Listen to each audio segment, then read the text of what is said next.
Tracking, alerting, protecting. This is WKYT This Morning. A Bourbon County man is behind bars this morning after Lexington police say he killed his brother in a car crash. A Danville man injured in a shooting spoke out about the moments leading up to that. And the Lexington community helps out the family of the former UK football player who fell from the upper deck of Commonwealth Stadium. One of those stories and more in breaking news as it happens, coming up on WKYT This Morning. Good morning to you. Welcome in bright and early. We're glad you're with us and hope you had a nice weekend. I'm Bill Bryant. And I'm Rebecca Smith. How could you not have a nice weekend? It was fabulous gorgeous weather. And today just looks awesome, it sounds like. Let's check in for the latest track on weather. WKYT meteorologist Micah Harris, good morning. Hey, good morning. Yeah, the weekend was great. It looks like today's going to kick off right there in the 70s. Could we be seeing any 80s in the forecast? Well, it's possible. It's not out of the realm of possibilities, I can put it that way. Live sky camera, there is your shot. Things look pretty good this morning.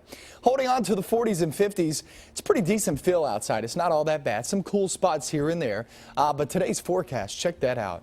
77 degrees. I mean, you talk about an awesome day. You can't pick a better day than this. But you know when you see those temperatures this time of year, something is coming above the horizon. And I'll show you that forecast because it gets really chilly toward the end of the week. Coming up in a few minutes. Okay, we'll see you then. We thank you. Let's get to the news. Friends tell us a fight between brothers turned deadly Saturday night. And Lexington police have charged 45-year-old William Watkins of Paris with reckless homicide and DUI. They say he hit Brian Watkins with his truck on Woodview Drive. WKYT's Jordan Valines spoke to a neighbor who was first on the scene. Just moments after hearing screeching tires and car doors slamming, I just thought, oh wow, what happened? Missy ran out onto her front porch. Too close to home. Way too close. Staring in shock. About that time the police showed up. At the scene before her. I saw the blood rolling down the street like it had been raining for a week. Officers say William Watkins was driving his pickup truck when he ran over his brother, Brian Watkins, on Woodview Drive after the two allegedly got into an argument at a relative's house down the road. Family members tell us that William was driving in this direction towards the intersection when he hit Brian around this area and then, as these red lines here indicate, carried him several feet down the road. By the looks of the truck, he had to have been doing 50 miles an hour. They were screaming, my brother, my brother. The driver threw himself on top of the man that was laying there and then rolled him over. And of course, me and the lady that was talking to the 911 operator said, don't move him, but he did anyway. And that's when we got to see what really happened. Brian died from his injuries a short time later at UK Hospital. William Watkins is now charged with DUI. Once we talked to him, we could tell that he was obviously very drunk. As well as reckless homicide. In Lexington, Jordan Valines, WKYT. And the incident is under investigation by the Lexington Police Department and the Fayette County Coroner's Office. Funeral arrangements for Brian Watkins are pending at this time.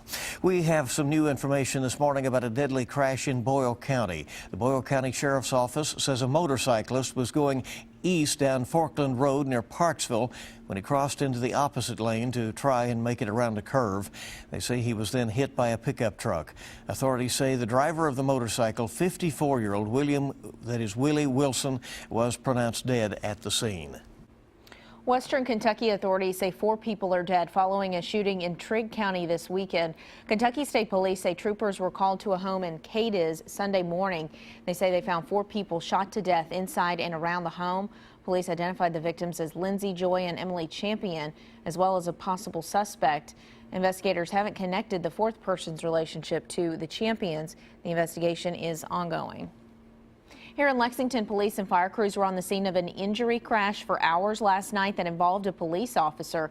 Police tell us the officer was responding to a gas leak at Winchester Road and Fortune Drive. When she tried to turn left at the intersection, someone hit the side of her cruiser. We're told crews rushed the officer and 2 others to the hospital with non-life-threatening injuries. That officer has since been released as of this morning.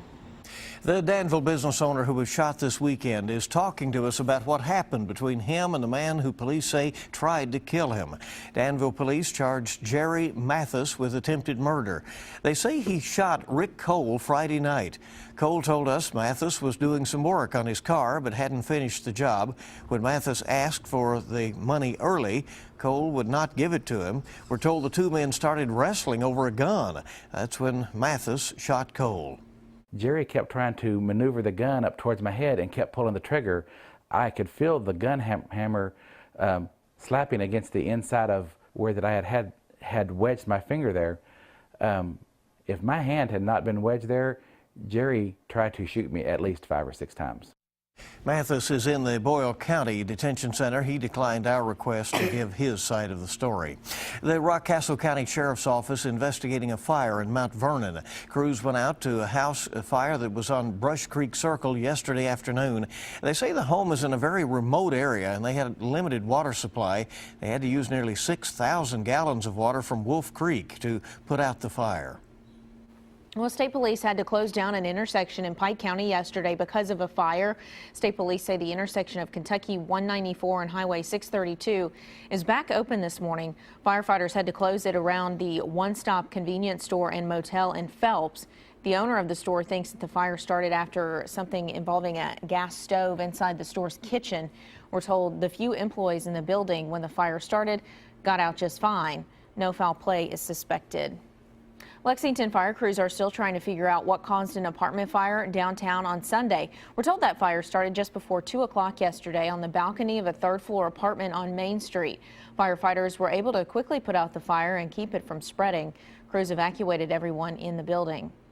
When you get a building fire where there's multiple units like this and multiple businesses, you really have to be conscientious about the fact that, the earlier we can get to folks and get them out, that's that many things less that we have to, be concerned about.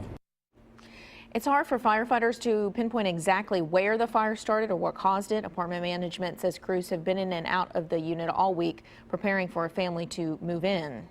There were some tense moments yesterday morning when Scott County deputies tried to get a man to come out of his home.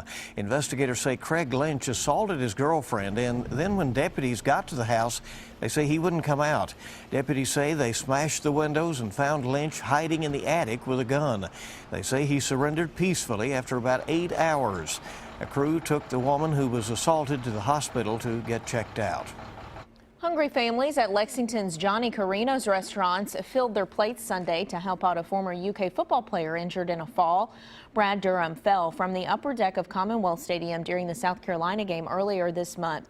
WKYT's Sam Smith went to Johnny Carino's, where the restaurant put on a Dine to Donate fundraiser to help pay Durham's medical bills. October 4th, Commonwealth Stadium. Brad Durham was cheering on his alma mater as they took on South Carolina. He took this photo from his upper deck seat.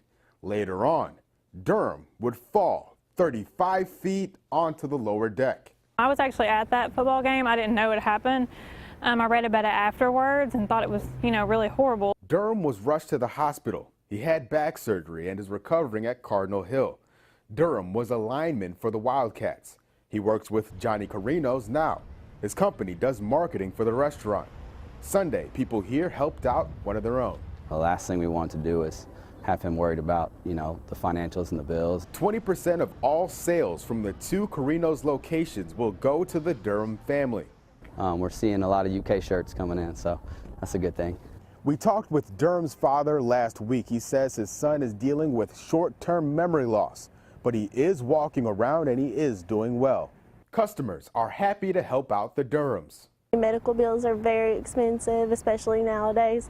And are hoping for a speedy recovery. We were coming out to eat anyway, and money we were going to spend anyhow, and now it's going to go, at least part of it's going to go to a good cause and help out this family. In Lexington, Sam Smith, WKYT. If you'd like to help Durham's family, you can visit any central bank location and make a deposit into the Brad Durham donation account. Well, Congressman Andy Barr and challenger Elizabeth Jensen square off tonight for their second and final congressional debate. It's taking place at EKU's Center for the Arts tonight at 7 o'clock. Jensen and Barr went head-to-head last Monday on KET. The Affordable Care Act was a big topic in that debate. You'll be able to watch this one live on the CW Lexington. When you tune in, you will see WKYT's own Bill Bryant moderating the debate.